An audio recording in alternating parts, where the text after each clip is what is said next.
Livro Mulher Ensinável, de Claudiana Cabral. Tudo o que você aprende com Deus, logo em seguida vem a oportunidade de colocar em prática. Capítulo 2. Mentoria com as mulheres que vieram antes. Muitas mulheres são exemplares, mas você a todas supera. Provérbios 31 e 29. Amada, a Bíblia é um tesouro de histórias que nos ensinam como viver com humildade e sabedoria. Cada mulher que encontramos em suas páginas carrega lições eternas. Algumas nos mostram o caminho a seguir, outras nos alertam sobre o que evitar. Ser ensinável é olhar para essas vidas e perguntar: o que Deus quer me ensinar aqui? Neste capítulo, vamos explorar mulheres como Eva, Débora, Jael, Ana, Penina, Esther, Ruth, Marta, Maria, a mulher do fluxo de sangue e a samaritana, extraindo delas exemplos práticos para a nossa jornada como mulheres cristãs. Eva, aprendendo pelo exemplo do que não fazer. Eva, cujo nome significa vida, é considerada a matriarca da humanidade, a mãe de todos os seres humanos. Ela simboliza a origem da vida, e tanto homens quanto mulheres herdam traços, tanto positivo quanto negativo, de sua essência. A história de Eva nos traz ensinamentos espirituais valiosos sobre a vida e nossa relação com Deus. Olhando para a história de Eva, podemos extrair lições valiosas sobre os perigos de ceder às tentações e desobedecer a Deus. Embora sua experiência tenha levado à queda, ela nos fornece um exemplo claro de que toda ação tem consequência. A história de Eva não é apenas sobre falha, mas sobre redenção. Deus não a abandonou após sua desobediência, mas providenciou um caminho de volta através da promessa do Redentor. Essa perspectiva nos ajuda a ver a história completa, não apenas a queda, mas também a graça que a seguiu. A tentação e a queda. Deus deu a Adão e Eva a ordem de não comerem do fruto da árvore do conhecimento do bem e do mal. Em Gênesis 2:16 e 17, lemos: E ordenou o Senhor Deus ao homem, dizendo: De toda a árvore do jardim comerás livremente, mas da árvore do conhecimento do bem e do mal, dela não comerás, porque no dia em que dela comeres, certamente morrerás. Esta instrução específica foi dada a Adão, e ele a transmitiu a Eva. Essa ordem tinha o propósito de testar a obediência e a confiança deles em Deus. Mas Eva, tentada pela serpente, acabou desobedecendo a ordem. Eva, a primeira mulher criada por Deus, ocupa um lugar central na narrativa bíblica como mãe da humanidade e figura emblemática da relação entre humanos e o divino.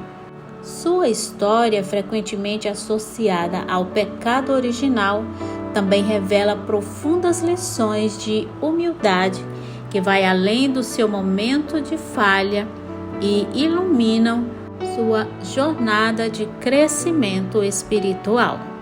A história de Eva, narrada em Gênesis 3, é um marco na revelação bíblica sobre a natureza humana, o pecado e as consequências da desobediência. Embora seu erro tenha tido repercussões universais, Romanos 5:12, Sua experiência oferece lições práticas para a vida diária da mulher que busca viver de modo sábio e ensinável. Ao analisar suas ações à luz das Escrituras, identificamos princípios que nos orientam a evitar os mesmos tropeços e a cultivar um coração alinhado com Deus. O perigo de negociar com a tentação. Eva não apenas ouviu a voz da serpente, mas dialogou com ela. Gênesis 3, 1-6. A serpente distorceu a palavra de Deus. É assim que Deus disse? E Eva, em vez de rejeitar imediatamente a mentira, permitiu que a dúvida envenenasse sua compreensão. Ela até alterou o mandamento divino ao responder: não comereis dele, nem nele tocareis. Gênesis 3:3. Algo que Deus não havia dito. Isso revela um coração que já começava a questionar a bondade e a autoridade de Deus. A tentação sempre começa questionando a palavra de Deus e seu caráter. Quando permitimos que essas dúvidas se estabeleçam, já estamos a meio caminho da desobediência. Essa percepção nos ajuda a identificar os primeiros sinais de perigo espiritual. Lições para a mulher ensinável. Priorize a clareza da palavra. A mulher sábia estuda as Escrituras para não distorcer ou acrescentar a elas. Segundo Timóteo 2:15. Conhecer a palavra de Deus é nossa primeira linha de defesa contra as mentiras do inimigo. Fuja do diálogo com a tentação. Assim como José fugiu da esposa de Potifar. Gênesis 39:12. Não debatemos com o pecado. Rejeitamos suas propostas imediatamente. Tiago 4:7. Cada momento que passamos considerando a tentação é um momento que damos ao inimigo para fortalecer seu argumento. Guarde o coração. A tentação começa na mente, segundo Coríntios 10:5. Encha-se de verdades bíblicas para discernir as mentiras do inimigo. Salmo 119:11. Memorize a Escritura não apenas como um exercício mental, mas como uma estratégia de guerra espiritual. A ilusão da autossuficiência. A serpente enganou Eva, prometendo que ao comer do fruto ela seria como Deus, conhecendo o bem e o mal. Gênesis 3:5. Essa mentira seduziu seu desejo de independência, apelando para a cobiça da carne, a cobiça dos olhos e a soberba da vida. 1 João 2:16. Eva, atraída pela aparência do fruto e pela promessa de autonomia, escolheu confiar em sua própria avaliação, julgando a árvore boa e agradável aos olhos, em vez de depender da sabedoria e da provisão do Criador. Lições para a mulher ensinável. Rejeite a soberba espiritual. A soberba espiritual é a ilusão de que podemos alcançar sabedoria ou justiça por nossos próprios meios, sem submissão a Deus. A verdadeira sabedoria começa com o temor ao Senhor, que é o reconhecimento humilde de sua soberania e santidade. Provérbios 1:7. O temor do Senhor é o princípio da sabedoria. Esse temor nos leva a confiar na revelação divina, em vez de depender de raciocínios autônomos ou experiências subjetivas, que muitas vezes são enganados pelo pecado. Jeremias 17:9. Enganoso é o coração mais do que todas as coisas. No jardim do Éden, Eva foi seduzida pela promessa de ser como Deus. Um apelo à autossuficiência que reflete a soberba de Satanás. Isaías 14, 13 e 14. Da mesma forma, quando confiamos em nossa própria percepção espiritual ou em experiências pessoais acima da palavra de Deus, caímos na armadilha da soberba. Tiago 4,6 nos adverte que Deus resiste aos soberbos, mas dá graça aos humildes. Assim, rejeitar a soberba espiritual significa buscar a Deus em humildade, reconhecendo que toda a sabedoria e entendimento vem dele. Colossenses 2 e 3. Nele estão escondidos todos os tesouros da sabedoria e do conhecimento. Agradeça a dependência. A dependência de Deus é frequentemente vista como fraqueza em um mundo que valoriza autonomia e controle. No entanto, a Bíblia ensina que nossa força verdadeira está em nos achegarmos a Deus e permanecermos nele.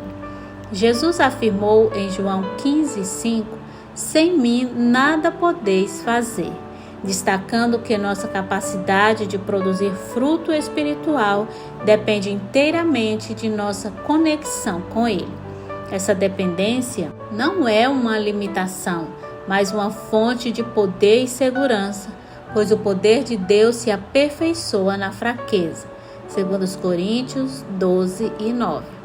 Quando Eva escolheu desobedecer, ela rejeitou a dependência da provisão divina, buscando uma suposta autonomia que a levou à ruína. Gênesis 3 e 6. Cultive contentamento. Eva tinha acesso a todas as outras árvores. Gênesis 2 e 16. Mas focou na única proibida. A gratidão pelo que Deus já concedeu nos protege da cobiça. Filipenses 4, 11 e 12.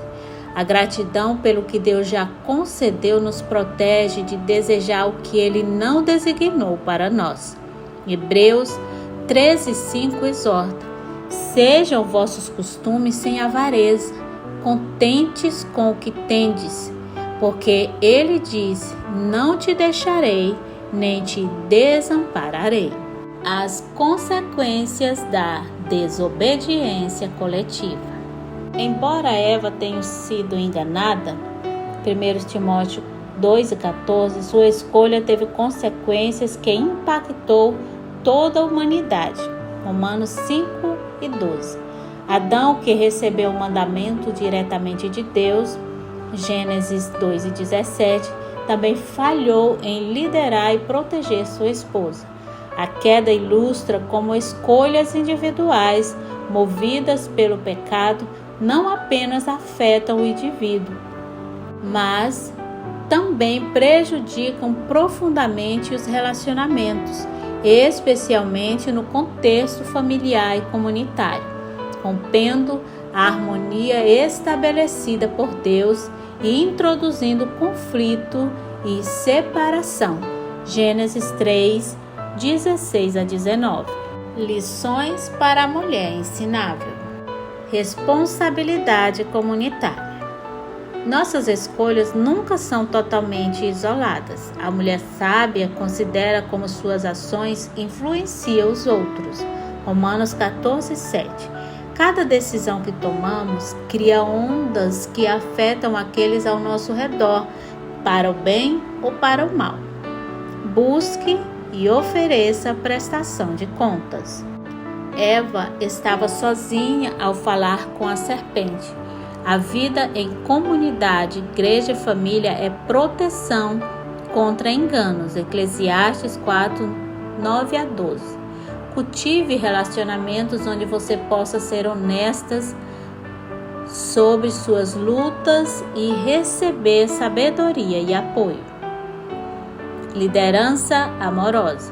Maridos e líderes espirituais são chamados a guiar com integridade, mas toda mulher também tem a responsabilidade de discernir e obedecer a Deus acima de vozes humanas. Atos 5 e 29. A submissão bíblica nunca significa seguir alguém para o pecado. a graça redentora em meio ao fracasso. A história de Eva não termina na queda.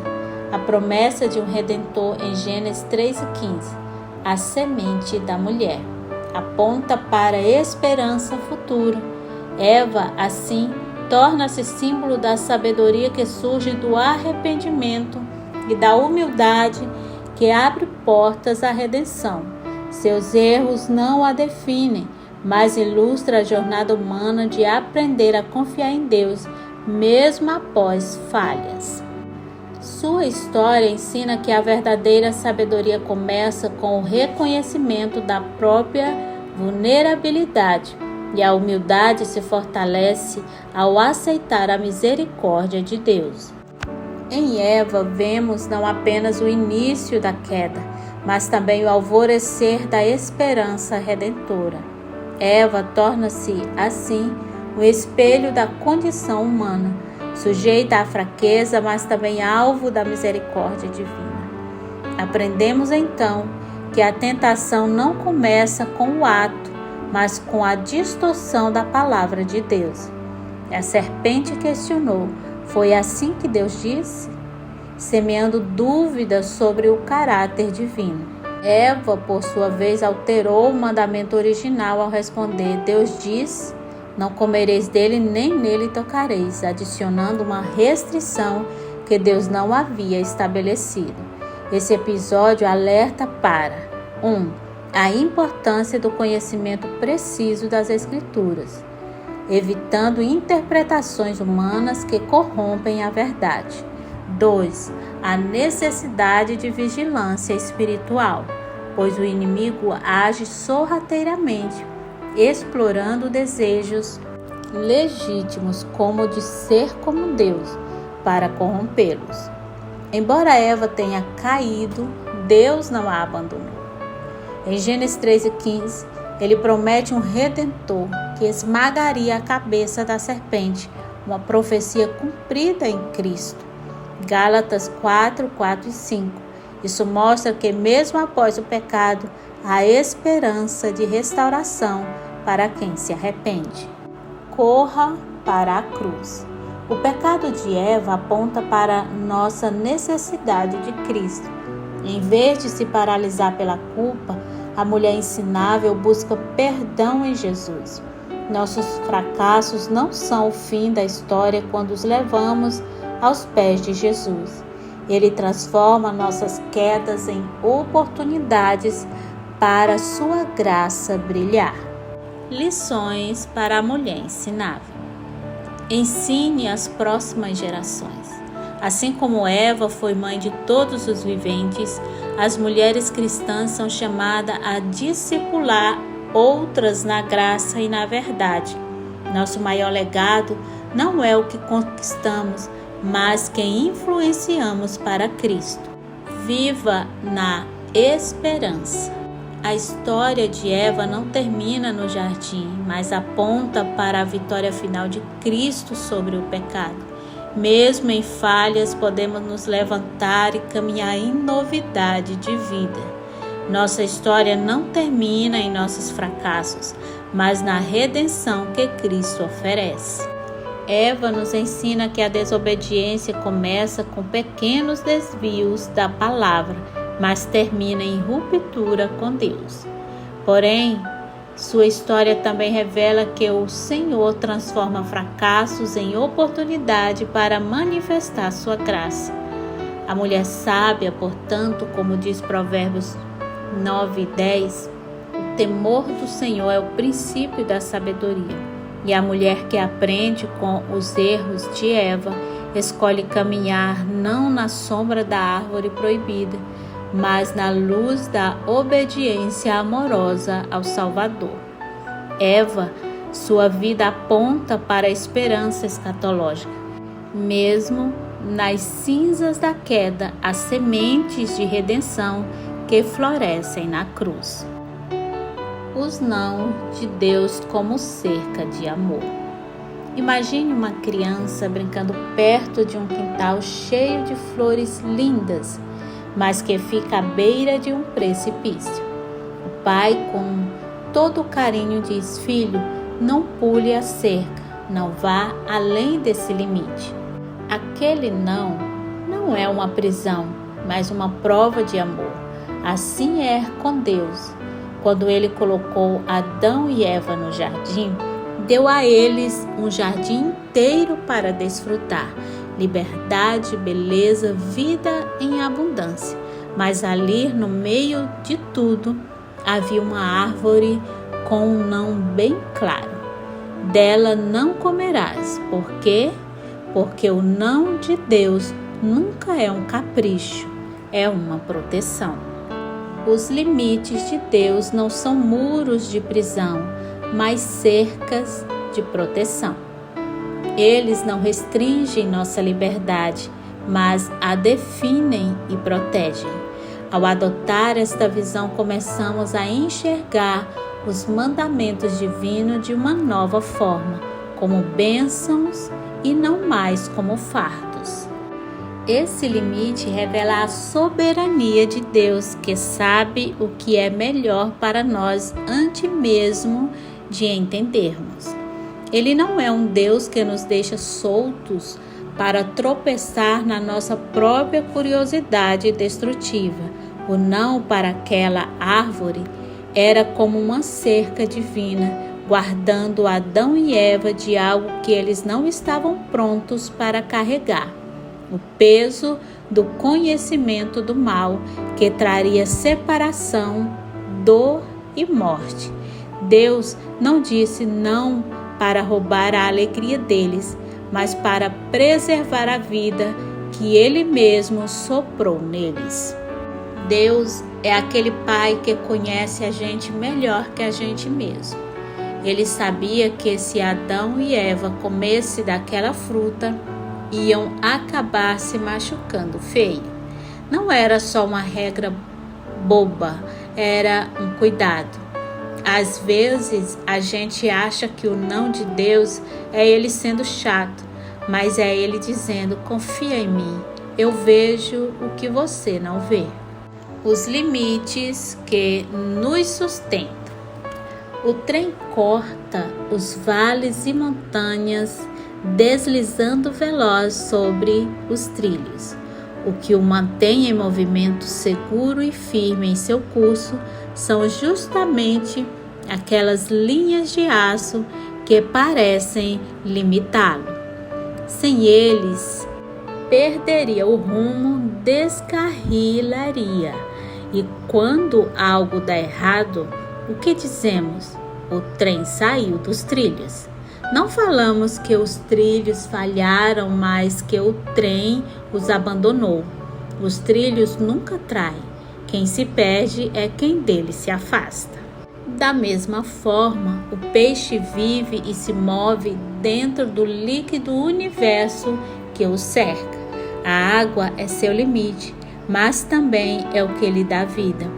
Fora dela, ele não pode respirar, não pode ser o que nasceu para ser. E quando um peixe morre, o que observamos está fora da água. Nunca dizemos que a água o expulsou, mas que ele perdeu seu lugar natural. A água nunca rejeita, quem se perde é quem dela se separa. E os pássaros? Suas asas os levam para o ar, invisível, intangível, que os carrega. Se o céu lhes faltasse, não haveria voo, não haveria liberdade.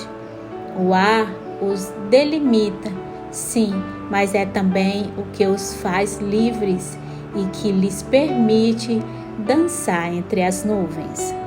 Assim são os limites, não apenas barreiras, mas fundamentos, como os trilhos para o trem, a água para o peixe e o ar para os pássaros. Eles nos treinam, nos moldam, nos permitem existir plenamente. Quando nos perdemos, não é porque o limite nos falhou, mas porque nos afastamos dele. O que parece nos conter é, na verdade, o que nos sustenta. E só quando abandonamos nosso lugar é que percebemos, sem esses limites, não há movimento, não há vida, não há voo. Deus estabeleceu limites fundamentais na criação para sustentar a vida. Em Gênesis 1, 9 a 10, Deus separa as águas da terra seca, criando fronteiras que tornam a vida possível. E disse Deus: ajuntem-se as águas debaixo dos céus num só lugar, e apareça a porção seca. E assim foi.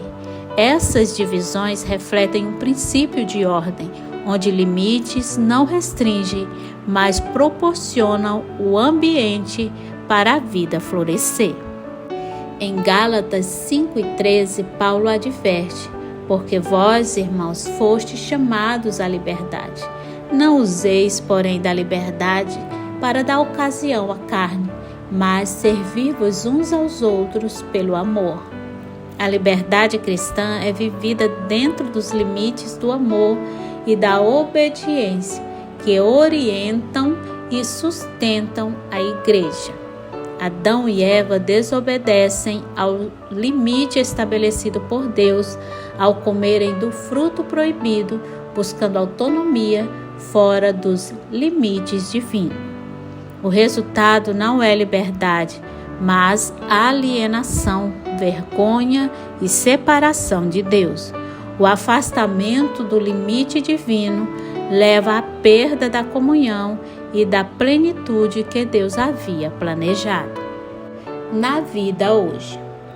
E como isso se aplica a nós? Pense nos nãos que Deus coloca em nossa vida. Talvez um relacionamento que não deu certo, uma porta que se fechou, um desejo que Ele pediu para você deixar para trás. Pode ser que você esteja olhando para esses limites e pensando: por que Deus? Por que não posso ter isso? Mas, assim como no Éden, o não dele é uma proteção. Ele vê o precipício que você não enxerga, o perigo disfarçado de tentação. O não de Deus não é para te prender, mas para te livrar. A obediência a Deus sempre nos leva a um lugar melhor do que nossos próprios desejos poderiam. Seus nãos são sempre para nos guiar a seus melhores sims. Talvez hoje você precise parar e perguntar onde eu estou insistindo em pular a cerca que Deus colocou. Pode ser um hábito que te afasta dele, uma escolha que parece boa agora, mas que lá na frente vai te custar caro. O não de Deus para Adão e Eva era um convite à confiança. Vocês não precisam dessa árvore, porque eu sou suficiente para vocês. E ele ainda diz isso para a gente: confie em mim, meu plano é melhor. Então, da próxima vez que você esbarrar em um não de Deus, na Bíblia ou no seu dia a dia, lembre-se, Ele não está te negando algo para te ver sofrer. Ele está te protegendo para te ver viver. A obediência ao não de Deus é o caminho da verdadeira liberdade. Deixa Ele cuidar de você, porque o não dele é sempre um sim para algo muito maior. Essa mensagem não é sobre o pecado de Eva, é sobre a graça que o superou. Reflexão e aplicação. Em quais áreas da sua vida você tem resistido aos nãos de Deus? O que isso revela sobre sua confiança nele? Como você pode fortalecer seu conhecimento da palavra para estar melhor preparada para as distorções do inimigo? Pense em um momento em que você cedeu à tentação. Quais foram os primeiros sinais de alerta que você ignorou? De que maneira a história de Eva pode ajudá-la a cultivar um espírito mais ensinável? Oração. Senhor Deus, como Eva, muitas vezes questiono tua bondade e duvido de tua palavra. Perdoa-me pelos momentos em que escolhi minha própria sabedoria acima da tua. Ajuda-me a reconhecer as tentações logo no início e a fugir delas em vez de dialogar. Ensina-me a ver teus limites como expressões do teu amor, não como restrições à minha liberdade. Obrigada, porque mesmo quando falho, tua graça é maior que meu pecado. Em nome de Jesus, o Redentor prometido. Amém.